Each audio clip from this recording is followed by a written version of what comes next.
अंदाज समितीचा कार्यक्रम पुन्हा एकदा वादाच्या भोवऱ्यात सापडलेला आहे। अंदाज समितीच्या सदस्यांची मेजबानी थेट चांदीच्या थाळीतून झाल्याचं समोर आलं आणि त्यामुळे नव्या वादाला तोंड फुटलं। संसदेच्या अंदाज समितीची महाराष्ट्र विधिमंडळामध्ये 2 दिवसांची परिषद होती। मात्र यात आमदार, खासदार आणि अधिकाऱ्यांना पंचवक्वानं थेट चांदीच्या थाळीतून वाढण्यात आल्याचं बोललं जातं। केंद्राच्या अंदाज समितीच्या सुवर्ण महोत्सवी वर्षाच्या निमित्तानं राज्याच्या विधिमंडळामध्ये 2 दिवसीय कार्यक्रमाचं आयोजन करण्यात आलं होतं। या कार्यक्रमात सहभागी पाहुण्यांचा 5 स्टार पद्धतीनं पाहुणचार करण्यात आला।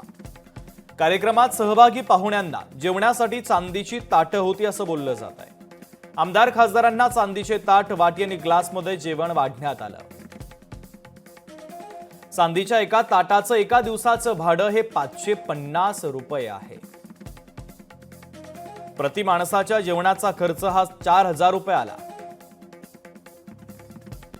कार्यक्रमात अंदाज समितीचे अध्यक्ष, सदस्य, अधिकारी मिळून 600 अतिथी उपस्थित होते। सर्व अधिकाऱ्यांची व्यवस्था पंचतारांकित हॉटेलमध्ये करण्यात आली होती। हॉटेल ताज पॅलेस, ट्रायडेंट हॉटेलमध्ये अधिकाऱ्यांची राहण्याची व्यवस्था करण्यात आली।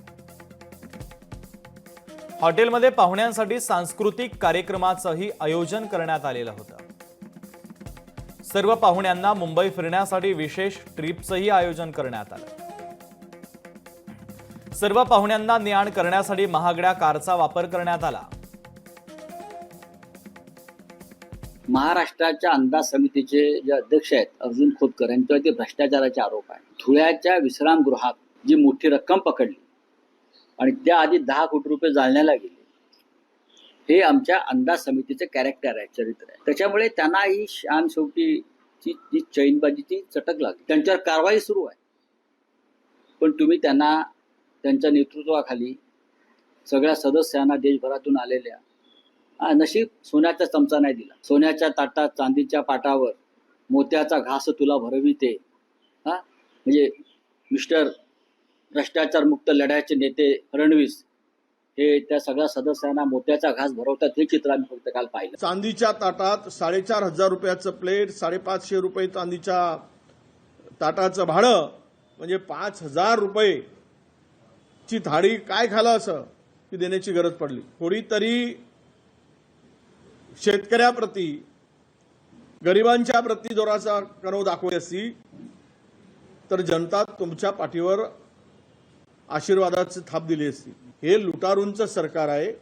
लुटारूंची टोळी राज्याला लुटण्यासाठी बसलेली आहे आणि त्यातूनच हा बळीजावपणा हा दिसतो आहे।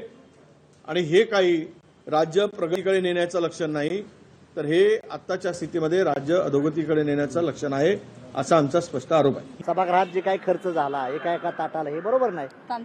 चांदीच्या ताटात आणि तुम्हाला इकडे शेतकऱ्याला पैसे द्यायला नाहीत, मोठमोठ्या बिल्डरला, उद्योगपतीला पैसे माफ करायला तुम्हाला पैसे आहेत आणि तुम्ही फार सळसूतपणानं बोलणार की आम्ही असं करतोय तसं करतोय। तर हे सरकार हे भांडवलदारांचं सरकार आहे। नाव घ्यायचं गरिबांचं आणि काम करायचं श्रीमंताचं, त्या सरकारचं नाव आत्ताचं सरकार आहे। त्यामुळे जनता हुशार झालेली आहे। जनतेने ह्याच्यावर विचार करावा, गौरपणे विचार करावा। दरम्यान या संदर्भात बच्चू कडू यांनी काय प्रतिक्रिया दिली आहे तीही ऐकूयात। सरकार दिव्यांगाचे पैसे 6 महिन्यापासून देत नाही आहे। एमर्जन्सीमध्ये काम करणाऱ्या मजुराचे पैसे 24 तासाच्या आत दिले पाहिजे असा कायदा असताना 8 महिने झाले पैसे दिले नाही, कारण पैसे नाही असं म्हणतं। आमच्या विधवा भगिनीचे पैसे नाही, कारण शाळेचा प्रवेश होऊ शकला नाही। आणि मग कर्जमाफी म्हणताना तुम्ही तिजोरी दाखवता, पण 4000चं ताट आमदाराच्या समोर मांडताना तुम्हाला हा सगळा बजेटचा आकडा दिसत नाही का?